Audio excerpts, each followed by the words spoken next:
अस्सलाम वालेकुम रहमतुल्लाहि वबरकातुहू। उम्मीद है सब दोस्त अहबाब खैर से होंगे। आज की हमारी ये वीडियो इंतहाई अहम है और ज़रूरी भी है कि हम अपनी अमली ज़िंदगी में बेचैनी का शिकार क्यों रहते हैं। बहुत से मामलात हैं और बहुत सी चीज़ें हैं जिसकी वजह से हम अपनी ज़िंदगी में परेशानियों का शिकार या अजीब सी कशमकश का शिकार रहते हैं, जिनमें सबसे बड़ी वजह बाज़-औक़ात ये होती है कि हम लोगों की दिल आज़ारी बहुत करते हैं। हम जाने अनजाने में दूसरों का दिल दिखाने की बहुत कोशिश करते हैं। कुछ अल्फाज ऐसे होते हैं जो दूसरों के लिए बड़ी तकलीफ़ का बायस बनते हैं, लेकिन हम उनको आराम से हल्का समझते हुए अदा करते रहते हैं। ज़िंदगी में हुज़ूर सल्लल्लाहु अलैहि वसल्लम के अहादीस को भी देखा जाए तो हुज़ूर सल्लल्लाहु अलैहि वसल्लम ने हज़रत मुआज़ रज़ियल्लाहु ताला अन्हु से फरमाया कि ऐ मुआज़, ये ज़ुबान को पकड़ कर फरमाया कि इसको अपने काबू में रखना कि ज़्यादा लोग जहन्नुम में इसी की वजह से जाएँगे। इंसान अपनी ज़िंदगी में हाथ-पाँव से जो काम करता है वो थोड़े होते हैं, लेकिन ज़ुबान से बड़ी बातें कर जाता है।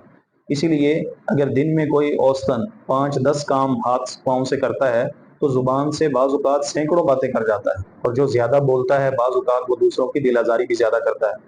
हमारे घरेलू मसाइल हों, दोस्तियाँ हों या हमारे मोहल्ले के या रिश्तेदारियों के किसी भी किस्म के अगर मसाइल झगड़े हों तो अमूमन ये गुफ्तगू की वजह से होते हैं।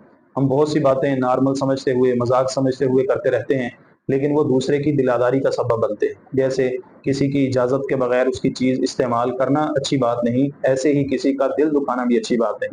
बाज़ अहादीस का मफ़हूम है कि रसूलुल्लाह सल्लल्लाहु अलैहि वसल्लम ने इरशाद फरमाया, बैतुल्लाह को गिराना अल्लाह रब्बुल इज़्ज़त को इतना ज़्यादा बुरा नहीं लगता जितना कि किसी मुसलमान के दिल को दुखाना।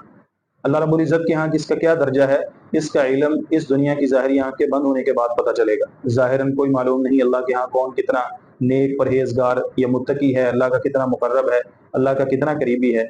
हमें ज़िंदगी में ये चाहिए कि हम ज़ुबान के साथ कोई बड़ी बात ना करें। इसीलिए आम मशहूर मुहावरा है कि पहले तोलें फिर बाद में बोलें। सोच समझ कर बात करें कि क्या मेरी ये बात, ये मेरी गुफ्तगू किसी की दिल आज़ारी का सबब तो नहीं है। और ये होता है, जिसकी वजह से हमारी ज़िंदगी में बड़ी मुसीबतें और तंगियाँ भी आती हैं, और उन मुसीबतों तंगियों के साथ फिर हमारी ज़िंदगी में बेचैनी, बेसुकूनी बढ़ती है, और हम सोचते रहते हैं कि मालूम नहीं ये बेचैनी, बेसुकूनी क्यों है। इबादत ज़रूर करें, लेकिन उन इबादत के साथ-साथ ये भी ज़रूरी रखें कि आप इबादत के साथ-साथ अपने मुआमलात को भी दुरुस्त करें। जब मुआमलात दुरुस्त होंगे, फिर इबादत का भी मज़ा आएगा और उनकी वो रूहानियत और नूरानियत अमली ज़िंदगी में आएगी। इसलिए कोशिश करें कि पहले तोलें फिर बाद में बोलें।